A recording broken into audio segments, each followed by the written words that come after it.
नमस्कार. खान्देशमध्ये लोकसभा मतदारसंघात गेल्या 2 लढतींच्या धर्तीवर या निवडणुकीतही प्रतिस्पर्धी उमेदवार बदलण्याची परंपरा आता आपल्याला बघायला मिळते. काय तर विशेष म्हणजे राज्यात भाजप शिवसेना ही युती झाल्यापासून गेल्या 3.5 दशकांहून अधिक काळात प्रथमच शिवसेना म्हणजेच उद्धव बाळासाहेब ठाकरे पक्ष जळगाव लोकसभेच्या रिंगणात उतरला असून तो देखील वर्षानुवर्षे मित्रपक्ष असलेल्या भाजपच्या विरोधात आहे.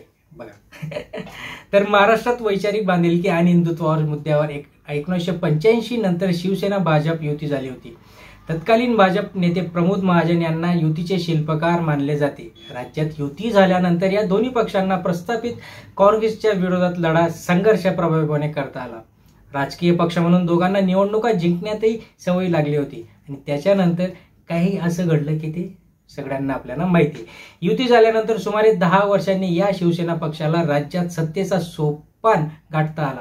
तेव्हापासून प्रत्येक विधानसभा व लोकसभा निवडणूक या दोन्ही पक्षांनी एकत्रच लढवली होती.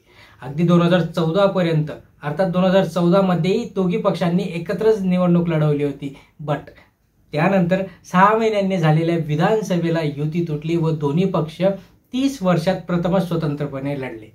परंतु 2014च्या स्वबळावर राज्यात सत्ता आल्यानंतरही भाजपने सेनेतला सत्तेत सहभागी करून घेतले. पुन्हा 2019च्या लोकसभा व पाठोपाठ विधानसभा निवडणुकही दोघा पक्षांनी एकत्रित लढवल्या. नंतरच्या राजकीय घडामोडी महाराष्ट्राला सर्वांनाच माहिती आहे की काय कशा पद्धतीने हे घाणेरडं राजकारण झालेलं आहे. त्यानंतर आपल्याला सगळ्यांनाच माहिती आहे. तर यंदा प्रथमच ठाकरे सेना विरोधात गेल्याने या सगळ्या गोष्टी घडत आहेत.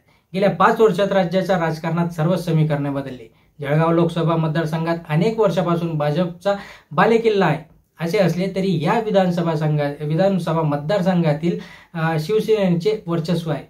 परंतु सेनेने या लोकसभा क्षेत्रात कधीही निवडणूक लढवली नाही, कारण की बीजेपीला ती सीट जात होती. एकनाथ शिंदेचा गट ठाकरेंपासून वेगळा झाल्यानंतर यावेळी प्रथमच ठाकरेंची शिवसेना भाजपच्या विरोधात लोकसभा निवडणूक लढवत आहे.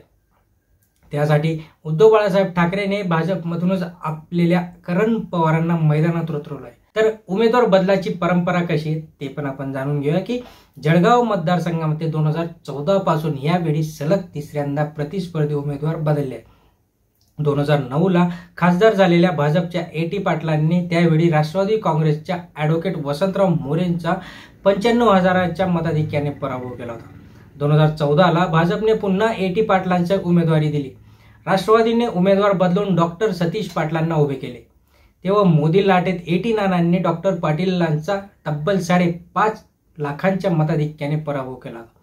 2019ला भाजपने A.T. पाटलांच्या उमेदवारी नाकारून स्मिता वाघांना तिकीट दिले.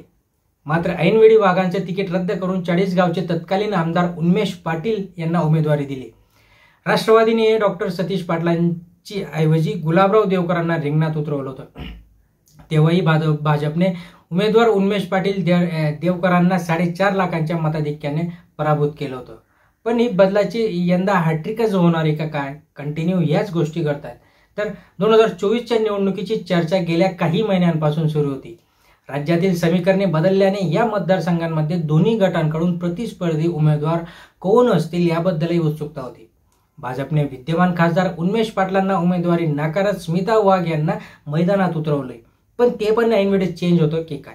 तर उन्मेष पाटलांनी बंड पुकारत थेट शिवसेना म्हणजेच उद्धव बाळासाहेब ठाकरे पक्षात प्रवेश केला आणि त्यांचे मित्र करण पवारांसाठी उमेदवारी मागत त्यांच्या पाठीमागे बळ उभे केले. त्यामुळे जळगाव मतदारसंघामध्ये यावेळी पुन्हा 2 नवख्या उमेदवारांमधील लढत अनुभवायला मिळणार आहे. मग ज्या पद्धतीने सांगण्यात येते की ही 3री हॅट्रिक असणार आहे का काय? तर मग स्मिता वाघ यांचं तिकीट राहील की जाईल? त्याच्याऐवजी वेगळे कोणी येणार आहे का? कोणता उमेदवार कोणता कॅन्डिडेट शिवसेना किंवा बीजेपीने बघून ठेवला आहे ऐन वेळेस फॉर्म भरण्याच्या वेळेस त्याला रिंगणात उतरवण्यात येईल? काय या सगळ्या खानदेशचं राजकारण खानदेशवासियांना लागला हो. कारण की ज्या पद्धतीने राजकारण होते ते राजकारण चांगलं नाही आहे. जनतेसाठी तरी चांगलं नाही आहे. पक्षांचं तर आपल्याला काही घेणं देणं नाही. बट जनतेसाठी हे राजकारण चांगलं नाही आहे. ओके, भेटूया पुढच्या अपडेटमध्ये. कसं काय होणार आहे त्यासाठी चॅनलवर नवीन असाल तर लाईक करून ठेवा, शेअर करा, सबस्क्राईब करा, शेजारी घंटीचं बटन पण ऑन करा. धन्यवाद.